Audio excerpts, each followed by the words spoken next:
Vamos a ir a la palabra del Señor, ¿le parece? Vamos a ir a la palabra del Señor. ¿Tiene su Biblia? En el libro de los Salmos, abra su Biblia y tenga usted también su libreta de apuntes, tenga usted su agenda. Hay personas que se acostumbran a tener hojitas y apuntan las hojitas y eso es bueno, pero lamentablemente a veces se pierden las hojitas. Yo en la universidad, allá en Cali, conocí un amigo que él todo lo apuntaba para que no se le olvidaba. Él todo lo apuntaba, pero lo apuntaba en papelitos y lo metía a la billetera. Cuando sacaba esa billetera estaba gorda de puros papeles. Y él decía, ay, yo apunté. No, en 500 papeles que iba a poder encontrar lo que necesitaba. Así que si usted invierte en un cuadernito, una agenda, le ayuda a tener presentes sus cosas. Vamos al libro de los Salmos. Libro de los Salmos, capítulo 19. Ya está en el libro de los Salmos, el libro de las canciones, el libro de tantos himnos. Y el Salmo 19, en el verso 9, será nuestra base para comenzar nuestra enseñanza del día de hoy. Y entonces leemos la palabra del Señor de la siguiente manera. Dice que el temor de Jehová es limpio, que permanece para siempre. Y dice en la parte B, dice, los juicios de Jehová son verdad, todos son justos. Oye, ese salmo está bonito para que nos lo aprendamos de memoria, que lo podamos empezar a aprender. Yo no sé si usted se lo sabe. Vamos a leerlo, la voz de tres, ¿le parece? Juntos a la voz de tres, ya está proyectadito ahí. 1, 2 y 3, dice, el temor de Jehová es limpio, que permanece para siempre. Los juicios de Jehová son verdad, todos justos. Si nos aprendemos canciones por ahí que tarareamos que a veces medio escuchamos y todo, y se nos mete esa letra de las canciones y nos la aprendemos, ¿cómo no vamos a aprendernos también la palabra del Señor?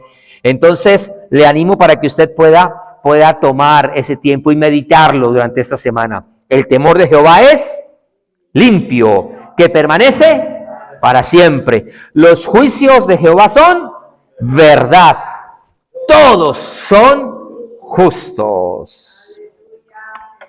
Quiero comenzar con una historia. Ya vamos a ir a orar, porque sin oración no podríamos avanzar. Pero quiero comenzar esta mañana con una historia que pasó en el siglo XVI. Año 1516. En el año 1516, un joven sacerdote comienza a predicar en Suiza, en la ciudad de Eidenson. No sé si lo pronuncié bien, pero ahí ese joven comienza a predicar, y en medio de sus predicaciones ese sacerdote comienza a hablar contra las indulgencias, contra la veneración a la Virgen María. Y ese joven sacerdote se llamó Ulrico Zwingli. Para algunos de ustedes es muy conocido ese personaje. Pero un año después, en el año 1517, en otro lugar, en Alemania, un monje agustiniano también se levanta a predicar contra las indulgencias, contra la adoración a María. Estos hombres no se conocían. En ese tiempo no había tecnología, no había YouTube para que se miraran las prédicas del uno y el otro. No había ese tipo de conexiones para saber, estaban muy retirados en diferentes países. Pero ambos hombres comenzaron, aunque tenían y vivían en países vecinos, entonces comenzaron a predicar. Ambos, es el segundo personaje que estoy hablando, es de Martín Lutero. Y ambos hombres comienzan a predicar. Ambos eran grandes exponentes de la Escritura. Ambos además eran amantes de la poesía y de la música. Ambos vieron la necesidad de reformar la iglesia de su tiempo. Ambos rechazaron la autoridad del Papa. Ambos sacerdotes creían en la justificación solamente por la fe. Ellos, sin ponerse de acuerdo, empezaron a proclamar la sola escritura como la verdad absoluta de la doctrina del cristianismo. Ellos, entre otros casos, se oponían, además de las indulgencias, ellos se oponían a las veneraciones, a los peregrinajes, incluso a las propias misas, siendo parte de la iglesia tradicional. Y estos dos personajes, Zwinglio y Lutero, vienen a ser padres de un movimiento importantísimo para la iglesia que es conocido como la iglesia, el protestantismo. Lutero con su iglesia luterana, y después vendría o paralelamente Zwinglio con lo que sería la iglesia reformada. Lo interesante de estos personajes fueron sus etapas universitarias, porque por un lado Zwinglio fue educado bajo el pensamiento de Tomás de Aquino, mientras que encontramos a un Lutero que fue influenciado por Guillermo de Ockham, dos grandes teólogos de su tiempo. Y aunque los pensamientos filosóficos y teológicos eran un poquito diferentes, ambos empiezan a coincidir bajo el pensamiento de otro humanista llamado Erasmo de Rotterdam. Y hasta allí todo parecía interesante, en dos puntos diferentes. Sin embargo, la historia nos dice que para el 1 de octubre del año de 1529, se va a organizar un encuentro entre los dos grandes puntas de lanza de la Reforma. Y entonces Felipe I, que tenía como sobrenombre el Magnánimo, dice: vamos a buscar un estado, un lugar intermedio donde podamos encontrar estos dos grandes pensadores, a Zwinglio y a Lutero. Y entonces se van para una región en Marburgo. Aunque el propósito era tratar de tener una identidad y de poder tener una discusión teológica y doctrinal, habían ciertos puntos de diferencia entre los dos pensadores, entre estos dos sacerdotes. Y la verdad es que Felipe I tenía otra intención. Quería unificar esos dos puntos de vista para poder hacer fuerza muy poderosa contra la iglesia tradicional, contra lo que sería el poderío de Carlos V y la iglesia tradicional. Ese era el fin político que estaba buscando Felipe I. Ahora, ¿qué es lo que pasa en esa reunión que se hizo entre un 1 de octubre a un 4 del mes de octubre, un mes como el que tenemos nosotros dos? Es que en este encuentro, ellos no solamente van solitos, ellos van con un grupo de personas que los apoyan. Fueron otros teólogos, algunos que apoyaban a Lutero, otros apoyaban a Zwinglio, y otros estaban como ahí expectantes a ver a qué conclusión se llegaba para que ellos pudieran entonces tomar una decisión. Ahí se presenta nada más y nada menos que Felipe Melanchthon, que va a ser más adelante el abanderado de la iglesia luterana. Se va a presentar también Andreas Osiander, Stefan Agricola, Johann Barnes, Juan Encolampadio, que ahora vamos a hablar un poquitico de él en esta historia, y otros teólogos que están allí. Ahora, lo interesante es que eran dos encuentros de dos titanes, de dos grandes pensadores de la iglesia en ese momento. Y sabe que ellos acordaron o tuvieron 14 puntos que estuvieron muy de acuerdo con respecto a la doctrina. Pero llegaron un momento donde se acaloró la conversación. Eso empezó a echar chispas. Y todo tenía que ver en el punto número 15 en cuanto a cómo interpretar la doctrina de la cena del Señor. Ay, ahora decir, otra vez va a seguir con la cena del Señor. No vamos a seguir con la cena del Señor. Me va a dar pie para lo que queremos y lo que quiero compartir con ustedes. Ahí no se pusieron de acuerdo, porque para el señor Lutero, él decía, Jesús dijo, cuando comiéremos este pan es el cuerpo, y este vino es la sangre. Es, por lo tanto, cada vez que tomamos la cena, el Señor Jesucristo está aquí. Ahí está el pan. Ese pan deja de ser pan y el vino deja de ser vino. Y eso es lo que conocíamos, ya lo vimos en alguna charla, como la doctrina de la transustanciación. De que el pan era el cuerpo, que era Cristo, y que la sangre era la sangre. Y ahí se arrunchó el señor Lutero. Zwinglio decía, no puede ser. Eso es una representación, es un simbolismo.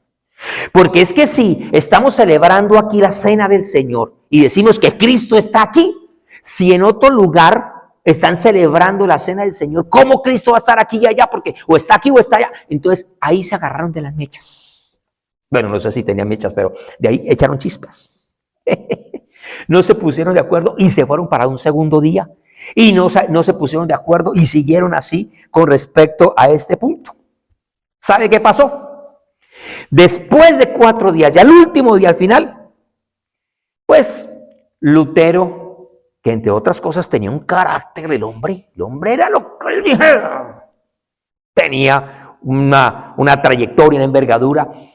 Lutero llega y estrecha las manos con Zwinglio y entonces le dice Lutero de una manera fuerte y casi orgullosa, perdóneme usted si mis palabras fueron fuertes o han sido duras hacia usted. Zwinglio era un poco más noble y él con lágrimas en sus ojos y con su voz quebrantada le dice a Lutero, siempre mi anhelo ha sido conocerte y aún tenerte como amigo y aún lo pido. Entre las palabras de Zwinglio le dice con su voz quebrantada, dice, no hay hombres ni siquiera en Italia y en Francia a los que me gustaría más o ver más que a ti. ¿Cómo le parece el corazón de Zwinglio? Más noblecito. Ahora, ¿sabe cómo le responde Lutero ante esas palabras? Lutero llega con voz así y le dice, pues pídele a Dios que seas iluminado. En otras palabras le está diciendo, usted no tiene la razón. Y entonces aparece en Colampadio, el que lo hombré por ahí, llega y salta y llega y dice, pues tú también debes de pedirle lo mismo, defendiendo a Zwinglio. Eso pasó dentro de la historia. ¿Sabe qué pasa? Cada uno de ellos se va, se retira. Lutero piensa que ganó el debate. Y Zwinglio también piensa lo mismo. Sin embargo, quedó un sinsabor ahí. Me faltó anunciarles que Felipe I, el que organizó esta charla, llega y dice, no podemos dejar así. Vamos a redactar un documento y vamos a poner esto en pie. Y entonces al finalizar esto, ellos colocan esta consigna. Cuando le dice, bueno, primero Felipe le dice a Lutero, ¿sabe qué? Haga el escrito. Firme, haga los 14 puntos o los 15 puntos doctrinales que hemos colocado y hágalo, redactelo, usted sale encabezado de eso. Y tráigalo a la mesa. Lo que hace Zwinglio es que lo lee, acepta lo que dice Lutero, firma, y eso como que quedó ahí el sinsabor. Y entonces Felipe I, entonces para tratar de decir, no, esto no puede quedar así con esa diferencia, vamos a registrar esto, y él colocó estas palabras. Dice, confesamos nuestra unión en todo lo que estamos de acuerdo, y en cuanto al resto de cosas, recordemos que somos hermanos. Nunca habrá paz en las iglesias si no podemos permitir las diferencias en los puntos secundarios. En otras palabras, ese Felipe era muy político. La historia transcurre donde cada uno de ellos en sus regiones se siguen admirando. Con el tiempo Lutero cambia un poquitico la perspectiva de Zwinglio, pero sin Zwinglio no hubiera habido reforma en Suiza y no se hubiera levantado un Juan Calvino, por ejemplo.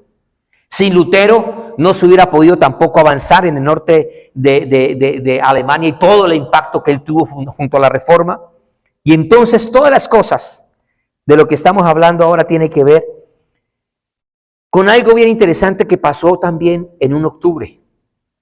Porque en octubre nosotros vemos que en otro año, años antes, en el año de 1517, ya para un 31 de octubre, este monje estudioso de la palabra, Martín Lutero, tomó la opción de ir al Facebook de la universidad y colocó en el muro, que ahí era donde la gente colocaba diferentes puntos para enriquecer el conocimiento, para compartir, para tener un foro de discusión ameno, para poder tener... Él nunca quiso llegar y contender, pero él puso 95 tesis ahí en el muro, lo colgó en el muro, ¡pah!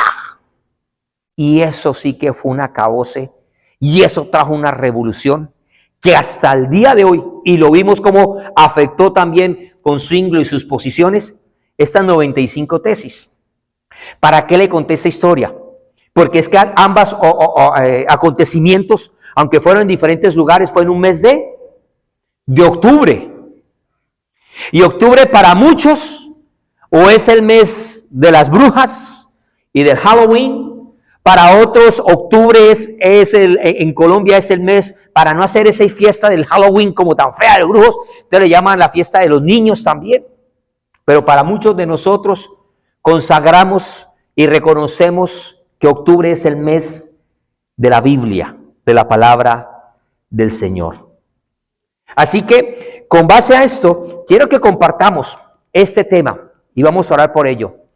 Usted tiene en sus manos un libro que es sagrado, cuando decimos amén, pero resulta que los musulmanes también tienen otro libro sagrado y los hindúes también tienen sus libros sagrados.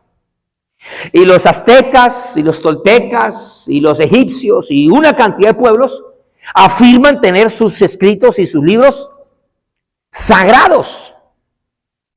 Entonces, ¿cómo vamos a hacer usted y yo para poder ver? ¿Cómo vamos a hacer nosotros? ¿Cómo saber que la verdad, la Biblia viene a ser la verdadera palabra de Dios? Ese es el tema que nos vamos a tocar en este momento. Para que usted tenga la seguridad que lo que usted tiene en sus manos es mucho más que un libro de tinta y de papel. Que hay gente que ha sido cambiada, por ejemplo, por el pensamiento y la pluma de diferentes escritores, de diferentes autores. Hay gente que les ha cambiado la vida. ¿Cómo piensa Pablo Coelho, por ejemplo? Hay gente que le gusta Pablo Coelho. Hay otros que le siguen otros escritores. Pero ¿qué tiene diferencia? Ese libro que usted y yo cargamos, leemos y que pensamos que es la palabra de Dios.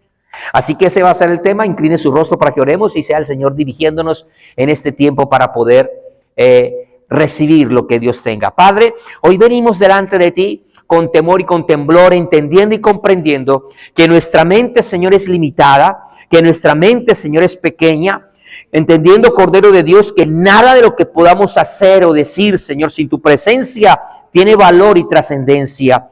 Señor, historias se han escrito, batallas se han librado, guerras se han surgido, Señor, por causa de diferentes libros, por pensamientos, por escrituras.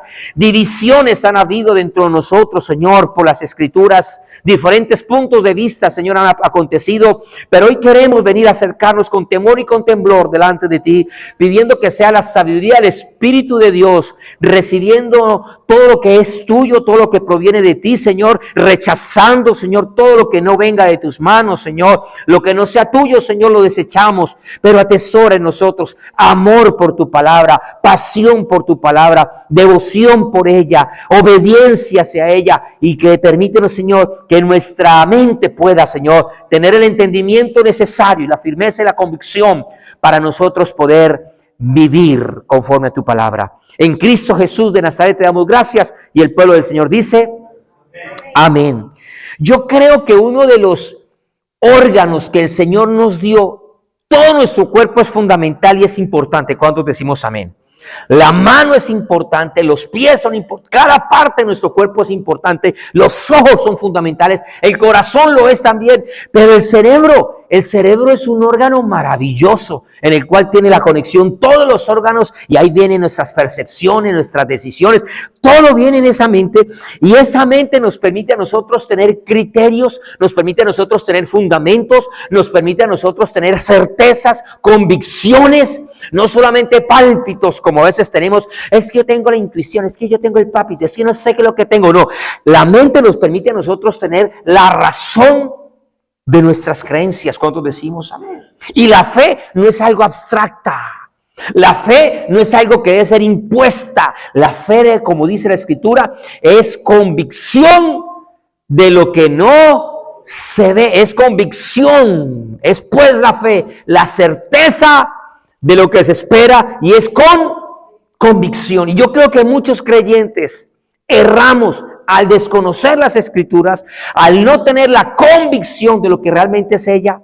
Y por eso vivimos vidas religiosas de apariencia, la leemos, pero no la creemos. Muchos ni la leemos. Oh, solamente el domingo cuando venimos a la iglesia y el predicador dice, abran su Biblia o se la proyecta. Hay gente que no lee la Biblia. La tienen archivadita allí. Y entonces por eso es que la gente le predican lo que le predican, pero no tiene la certeza y la convicción con las respuestas. Le quiero presentar esta imagen que ya usted tiene ahí y quiero que usted, mientras ve esa imagen, piense qué le inspira a usted esa imagen. Cuando usted ve un personaje en la calle como este personaje en las calles, inmediatamente usted se imagina que es una autoridad. Y yo creo que las autoridades hay que respetarlas. Y esta autoridad téngala presente, porque hoy comenzaré hablando de la autoridad y hasta que no termine esta serie de enseñanzas hablando de la autoridad, pues no vamos a tener el compendio completo de lo que es la palabra de Dios. Ahora, ¿será que en toda autoridad usted y yo podemos confiar? ¿Será que las autoridades que conocemos, que sabemos, son confiables, son verdaderas, son trascendentes? ¿O será que algunas autoridades se corrompen, algunas autoridades como que flaquean, como que algunas autoridades nos decepcionan, nos defraudan?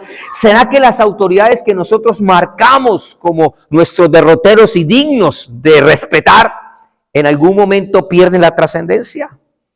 Pues yo quiero comenzar con una verdad central que está en la palabra de Dios. Y está escrita allí en la carta a los Hebreos, en el capítulo 4 y el verso 12. Allí está proyectado.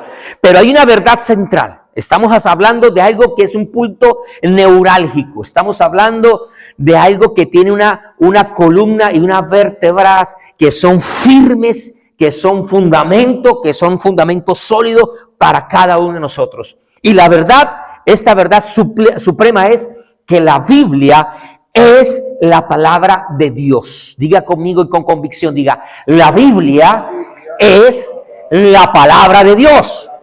Algunos lo dicen fuerte, algunos lo repiten, algunos lo saben, pero del dicho al hecho existe determinación.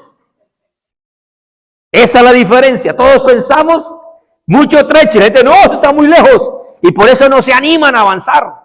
Entre lo que se dice y lo que se hace, se necesita es determinación. Pues hay gente que viene a las iglesias, gracias a Dios no esta, pero en otros planetas donde yo visitaba había gente que tenía la Biblia y ellos dicen, sí, la Biblia es la palabra de Dios, pero no la viven, ni la tienen, ni la sienten como la palabra de Dios. Solamente la tienen de eslogan, la tienen ahí de comentario, lo tienen como una base ahí, pero no lo viven.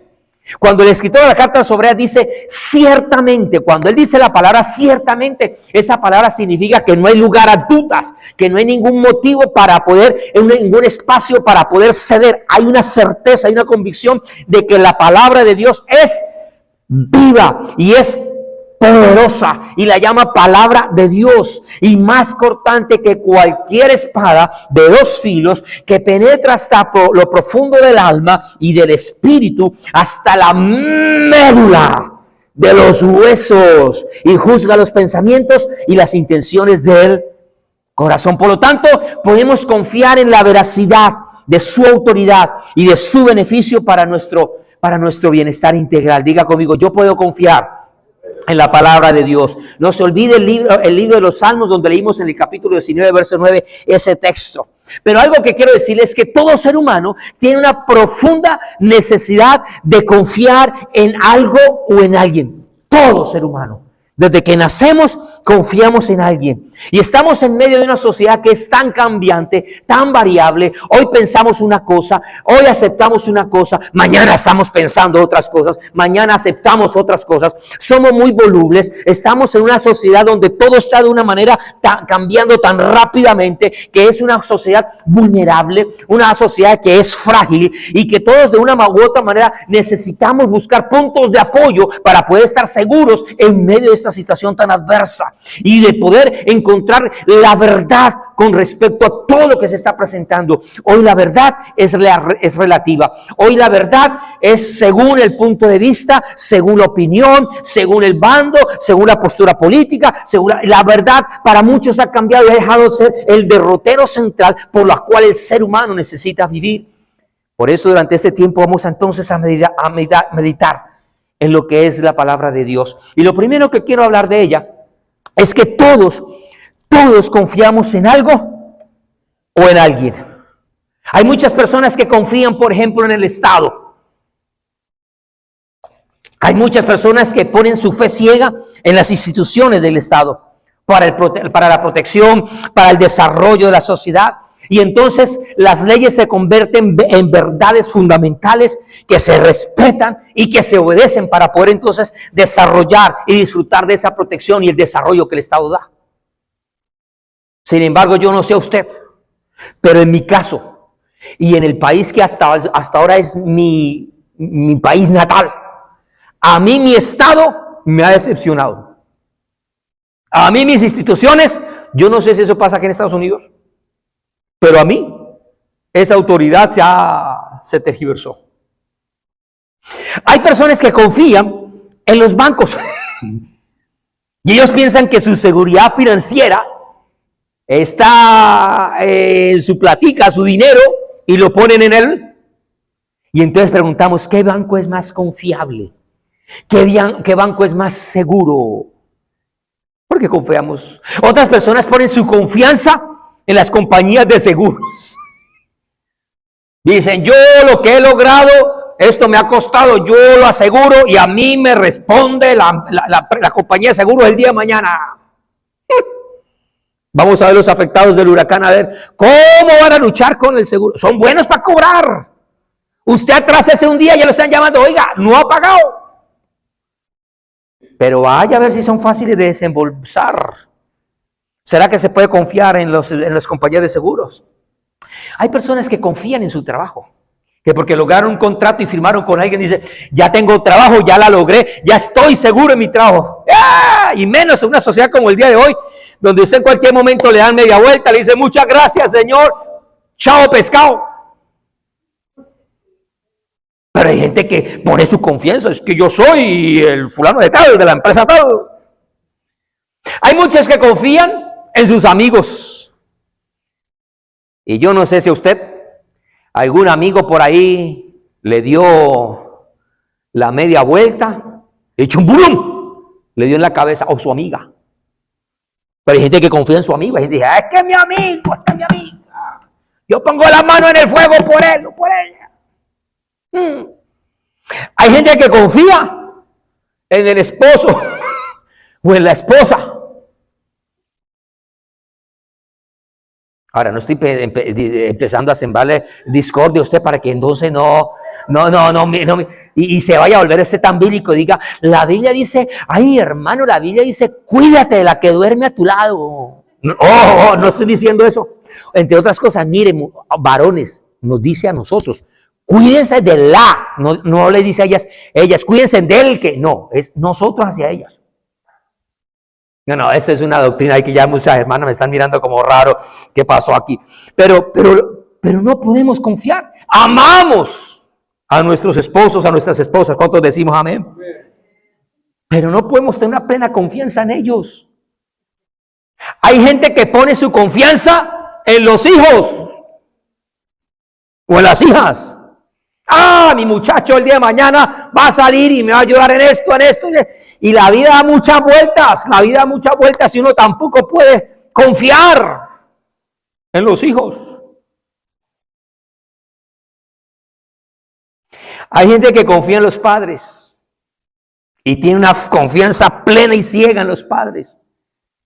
Pero los padres, como los hijos, como los esposos, somos del mismo material. Somos de carne y de hueso y un poco de pescuezo. Y fallamos.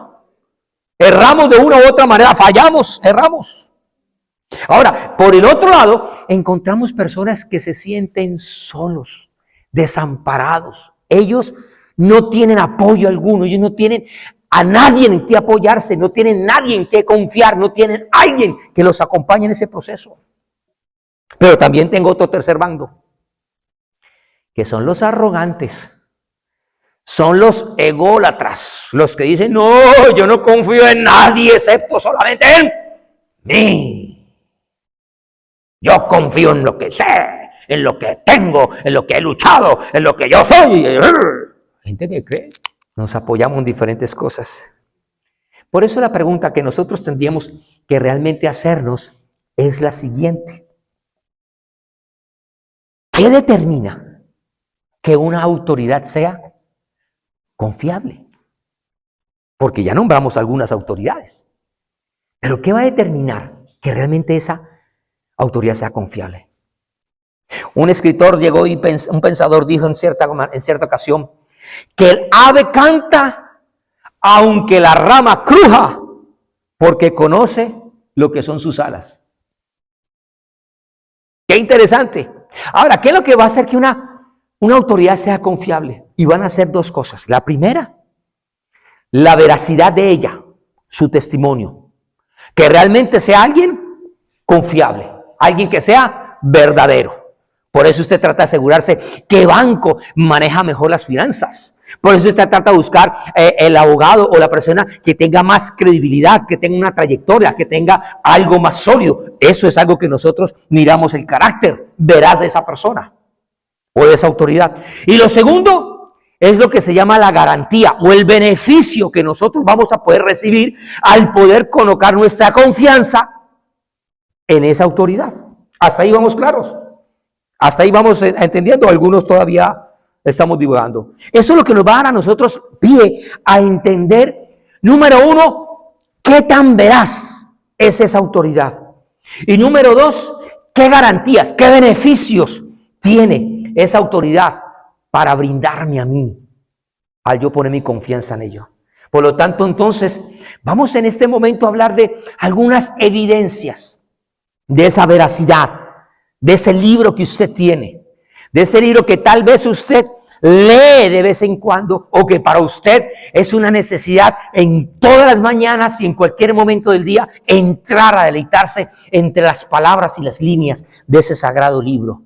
Lo primero que tengo que decirle para que usted se enamore de la palabra de Dios es que entendamos que la Biblia es un libro singular. Diga conmigo, es un libro singular. Muchas personas dicen, pero ¿yo cómo voy a poder confiar en un libro tan viejo? Ese libro es ortodoxo, ese libro lo escribieron hombres. A mí qué garantía me van a decir que eso fue escrito por Dios. ¡Ay! ¿Dónde Dios bajó del cielo a escribir todo ese poco de cosas para que digan que eso es de Dios? Eso no es de Dios. Es natural que nosotros como seres humanos razonemos acerca de esos. Que nos cuestionen a nosotros cómo esos cristianos van a poner su fe y su doctrina, sus normas de conducta en ese libro que dicen que Dios habló. Y entonces se levantan los diferentes grupos sociales y los diferentes grupos políticos, unos a favor de la Biblia y otros en contra de la Biblia, y nos atacan y dicen, ay, ¿dónde está eso que el hombre nació hombre y que la mujer nació mujer? No, uno decide qué sexo va a tener y por qué vamos a confiar en ese libro, no mencione la Biblia. Y hay ataques y hay debates en contra de la palabra de Dios, porque la gente no ha entendido la autoridad que ella representa. Y cuando entonces yo miro que hay razones, diga conmigo razones, para poder afirmar que este es un libro digno de confianza, por lo menos le voy a mencionar 14. Los voy a mencionar rápidamente por tiempo, y porque más adelante me detendré a analizar y a desglosar con ustedes, para que ustedes cuando salgan después de esa charla, usted diga, realmente ese libro que yo cargo ahí es mucho más que lo que yo pensaba que era ese libro. Lo primero que tengo que decirle, la primera razón, es que este libro fue escrito en un lapso de tiempo de más de 1600 años. Desde el primer libro escrito que se asume que es el libro de Job y los escritos de Moisés con el Génesis y el Pentateuco, hasta el último que escribió Juan, pasaron 1600 años. Este libro además fue escrito alrededor de 60 generaciones.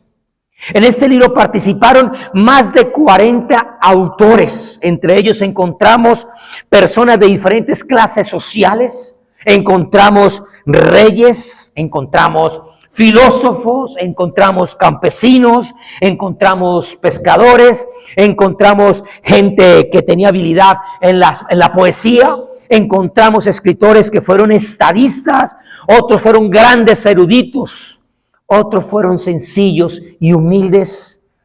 Este libro además fue escrito en diferentes situaciones, fue escrito en periodos de guerra, pero también en periodos de paz. Y no es lo mismo el pensamiento del hombre cuando está en guerra que cuando está en paz. No es el mismo pensamiento del hombre. Fue escrito bajo diferentes espacios, como en tiempos de sequías y en tiempos de verdes praderas. Fue un libro escrito además en tiempos de abundancia y en tiempo también de escasez y de limitaciones. Como quinta razón, puede encontrar que este libro fue escrito en 3 diferentes continentes. Además, fue escrito en diferentes lugares. Unas partes fueron escritas en montañas, otras en valles. Una parte fue escrita en desiertos, unas fue en casas, otras fue en palacios, otros fue en medio de cárceles, otra parte escrita en islas, en diferentes ambientes. Fue escrita la palabra de Dios. Fue escrito en 3 idiomas, usted los conoce muy bien, en el hebreo, algunas partes en arameo y otras en griego. Además de eso, tengo que encontrar que en medio de todo ese contenido que se escribió en diferentes lugares por diferentes autores de diferentes consignas, no hay contradicción alguna entre un agiógrafo y el otro. No hay contradicción. La Biblia fue el primer libro impreso con la imprenta de Gutenberg. Y encontramos entonces lo que se conoció como la iglesia de Mazarino o de las 42 líneas. Esto ocurrió en el año de 1450 a 1456. Encuentro que fue el primer libro que se tradujo. Encontramos que fue y ha sido el libro que más se ha escrito a más idiomas, se ha traducido a más idiomas en el mundo. Estamos hablando de más de 2100 idiomas. No hay otro libro como la Biblia. La Biblia ha sobrevivido a diferentes tiempos e intervalos de ataques, de oposición. Han salido brutales y mortales ataques contra la palabra de Dios y ella ha prevalecido, y después me detendré un poquito acerca de esto. Pero finalmente, la Biblia ha sobrevivido a toda la crítica que el pensamiento del ser humano se ha atrevido a hacer. Por más de 1800 años, los ateos han estado tratando de refutar su contenido. Por más de 1800 años, estos hombres han querido derrocar y destruir ese libro. Sin embargo, esos ataques han quedado en el pasado. Un día, cuando un monarca francés trató de levantarse contra el cristianismo y empezó a perseguir a los cristianos, y su objetivo era acabar con el cristianismo, un estadista y viejo guerrero le dice: mi señor, la iglesia de Dios es un yunque que ha desgastado a muchos martillos. No ha habido nadie que ha podido apagar la voz y la autoridad de la palabra de Dios. A este libro que le consideramos el libro de Dios, de la palabra de Dios, los hombres no han podido desviarle de su propósito original. Ni emperadores, ni papas, ni reyes, ni sacerdotes, ni príncipes, ni gobernantes. Todos los que han querido echarle mano para acabar ese libro que usted y yo tenemos, todos han quedado en vergüenza. Todos los que se han atrevido a decir, no existe Dios, Dios les ha dicho, necios. Ese libro que usted y yo tenemos nos va a permitir entender que es un libro como ningún otro. No lo hay y no lo va a haber. Lo segundo que quiero decirle es que la Biblia expresa la voluntad de Dios para los hombres, el pensamiento de Dios, la dirección de Dios para usted y para mí, y esa dirección es para todos los hombres de todas las razas, de todos los tamaños, de todos los lugares de la tierra. No hay una excepción para los blancos o para los negros, ni para los hombres ni para las mujeres. Esto nos cobija el mensaje, es a todos por igual en esta tierra. El sabio poeta Víctor Hugo un día dijo, Inglaterra tiene dos libros, la Biblia y a Shakespeare. Inglaterra hizo a Shakespeare, pero la Biblia hizo a Inglaterra. Este poeta reconocía la autoridad de la Biblia, reconocía los valores que había allí, los principios que habían allí. Muchas naciones en el mundo han constituido sus constituciones, ahí vale la redundancia, o elaboró sus constituciones y muchas de sus directrices con base a lo que este sagrado libro ha expresado durante toda la respuesta a la humanidad. ¿Por qué entonces nosotros le vamos a conceder semejante importancia a la palabra de Dios? Sencillamente porque es un libro maravilloso, porque no hay otro como él. Mire, la Biblia no expresa meros pensamientos de Dios hacia la humanidad, ni mucho menos expresa uno que otro pensamiento del hombre hacia la humanidad. La Biblia no es un libro de historias. La historia de Adán. Que la historia de Caín. Que la historia de David y Goliat. No, la Biblia no es un libro de historias. La Biblia es el libro de la historia. La Biblia no es un libro de riqueza, de sabiduría. Solamente. No es un libro de perlas de sabiduría. Toda ella es la esencia de la sabiduría del corazón de Dios. Es por eso que ella expresa, ella misma dice que toda la escritura es inspirada por Dios y es útil para enseñar, para redarguir, para corregir y para instruir en justicia. De este texto podríamos escudriñar o extraer muchas enseñanzas, pero por lo menos déjeme extraerle dos. La primera es que Dios le comunicó a los hombres, a cada uno de esos autores humanos, el mensaje que Él quería dar a toda la humanidad. Y lo segundo es que la Biblia es la verdad absoluta de Dios. Y por ello es que ella se levanta como la única herramienta útil para podernos enseñar, para podernos corregir, para podernos instruir, para nosotros rearguirnos y guiarnos hacia la justicia de Dios. Y número 3, podemos decir que esta Biblia es veraz por el contenido que ella misma tiene.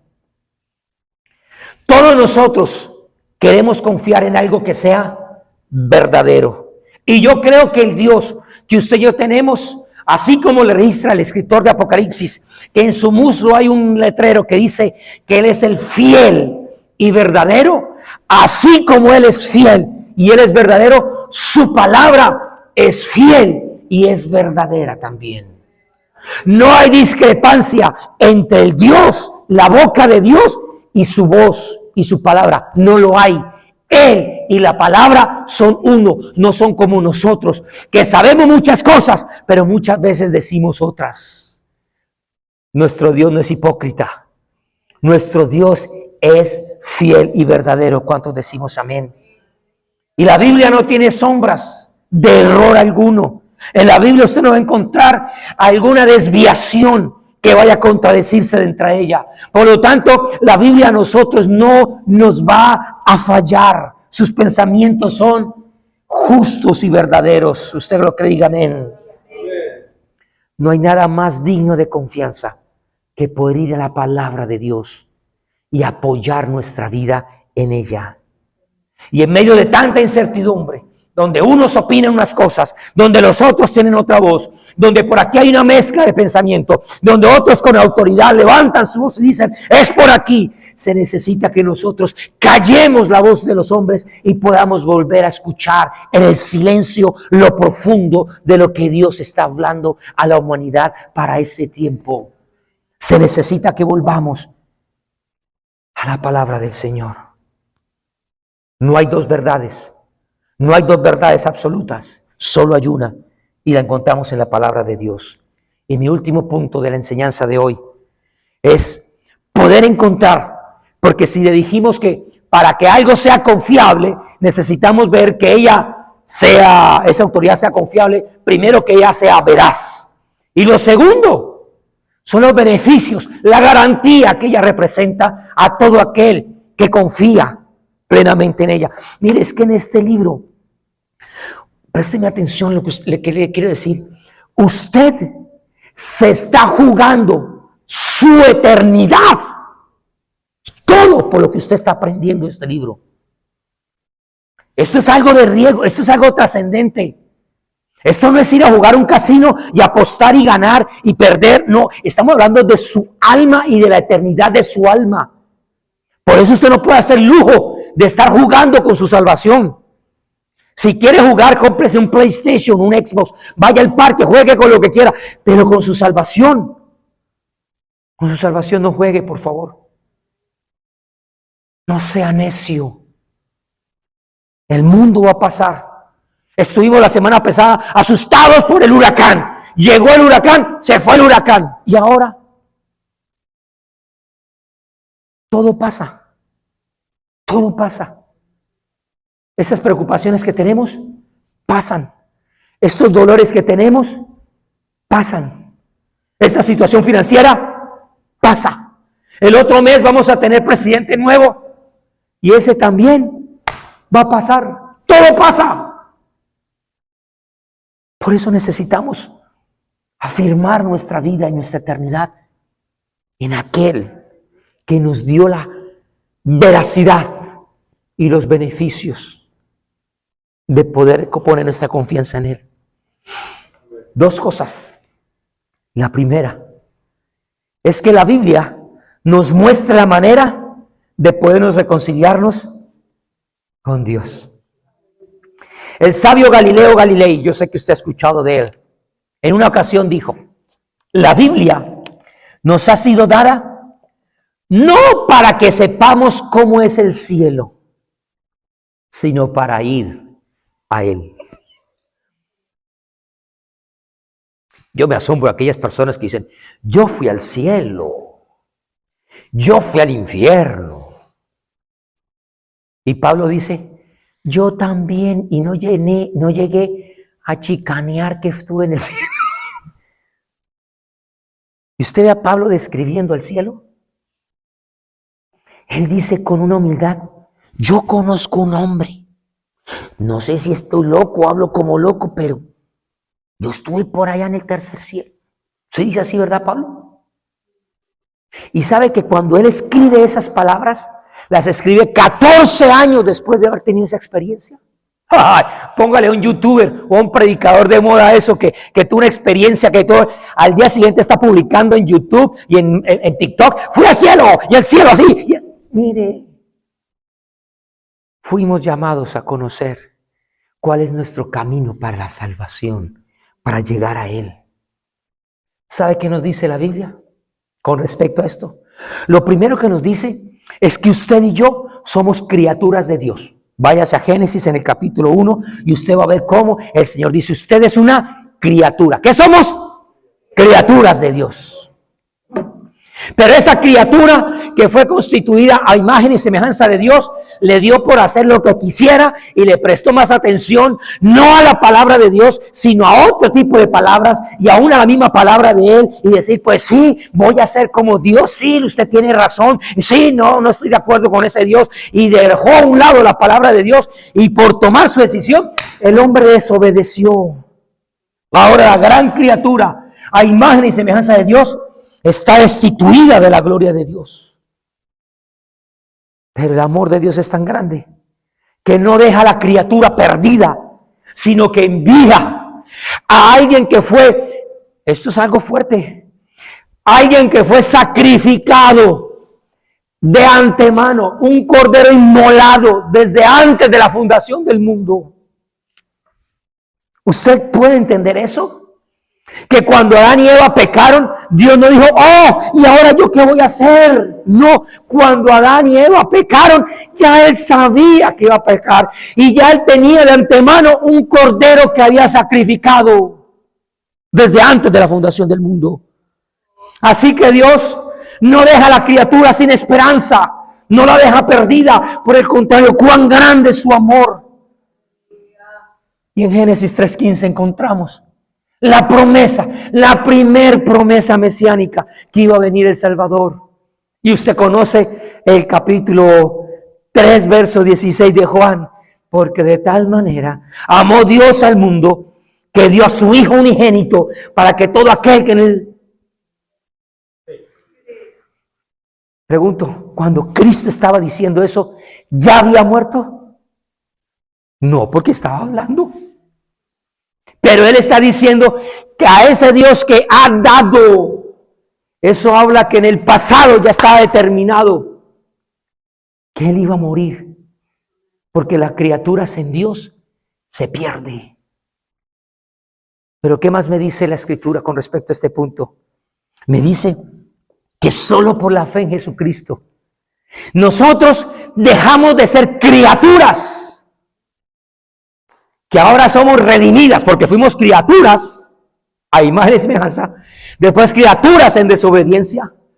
Ahora dejamos ser criaturas en desobediencia para ser hijos de Dios, para ser criaturas, de modo que si ahora alguien está en Cristo, nueva.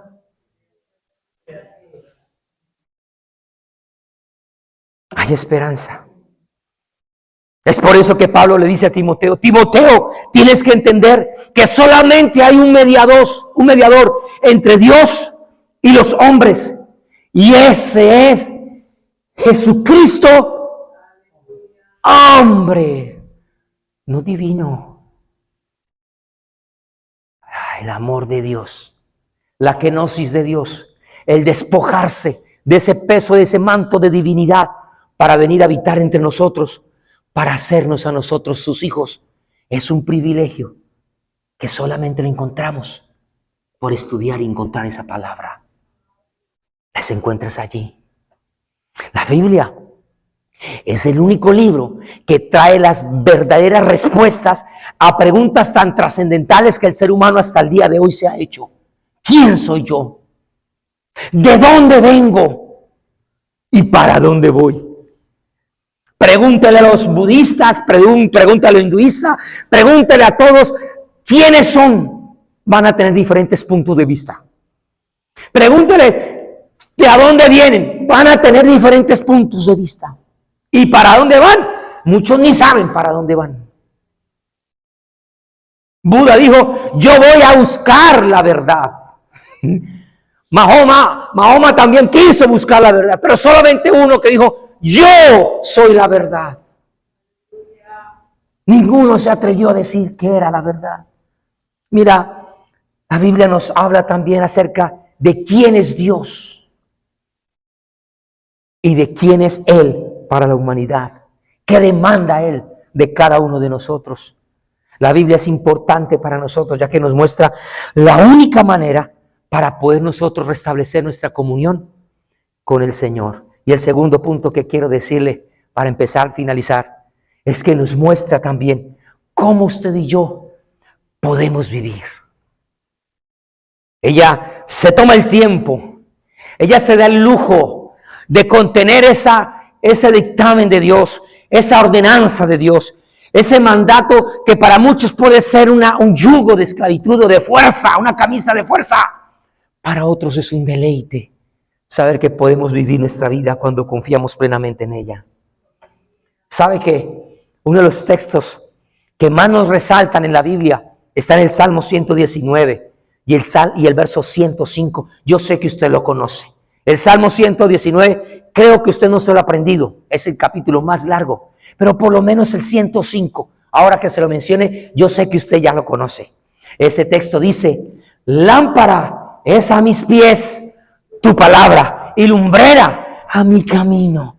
Mire, lo único que nos puede permitir a nosotros vivir tranquilos y confiados en este mundo tan oscuro, en este mundo tan adverso, en este mundo que tantas personas se está desilusionando, en este mundo de tanta confusión, no hay mejor lámpara que el que usted pueda permitir que la palabra de Dios sea quien oriente sus pasos para llegar a un puerto seguro.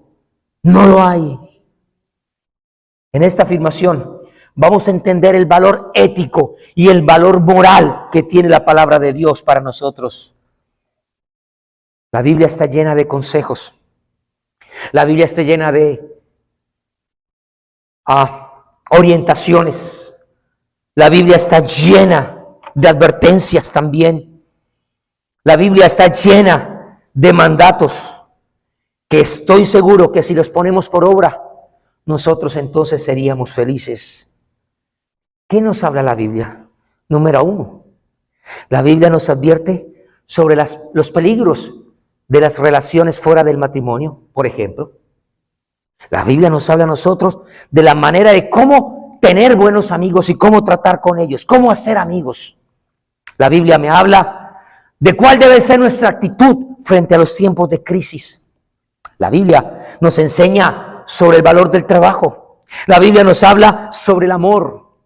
Ella nos enseña a amar a los demás como Jesús nos amó a nosotros. El amor. La Biblia nos habla también sobre la fe. La Biblia nos enseña a tener fe. No esperanza, que es diferente. Es convicción en ese Dios y aprender a confiar plenamente en Él. La Biblia nos enseña sobre el perdón. La Biblia nos enseña que es posible que usted y yo, que hemos sido destituidos de la gloria de Dios, podamos arrepentirnos de nuestros pecados y a través del perdón de Dios ser una criatura nueva y experimentar ahora una vida perdonada y transformada por ese perdón que solamente puede dar Dios. La Biblia nos enseña a apoyar a los demás con amor. Nos enseña que Dios es el creador amoroso y constante, que no solamente nos creó y nos dejó, sino que es el que nos crea y nos sostiene. La Biblia nos enseña a seguir el ejemplo de Jesús, a seguir sus mandatos, a seguir sus ordenanzas, a seguir sus palabras y sus acciones. La Biblia nos enseña que somos hijos de Dios y que Él nos ama. La Biblia me enseña que ella es una guía espiritual hacia Dios y hacia Jesucristo como nuestro Señor. La Biblia nos motiva y nos enseña a hacer lo correcto para conocer la voluntad de Dios. Esta y muchas otras enseñanzas podemos encontrar en la palabra de Dios. Póngase por favor de pie, porque podríamos seguir mencionando de muchas y muchas más razones con la cual podamos definitivamente afirmar y decir, definitivamente la palabra de Dios merece toda nuestra confianza como la verdad de Dios para la humanidad.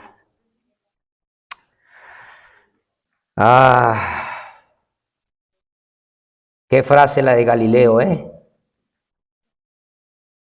El científico que quería conocer el cosmos. Dice, aunque yo quiero conocer el cosmos, lo importante no es conocer del cosmos, sino cómo trascender hacia él. Qué hermoso libro tenemos, mi hermano. La Biblia, como reza nuestro canon doctrinal en las verdades fundamentales de las asambleas de Dios. La Biblia es nuestra única y suficiente regla de fe y de conducta. No hay otra. Cierre sus ojos, Padre.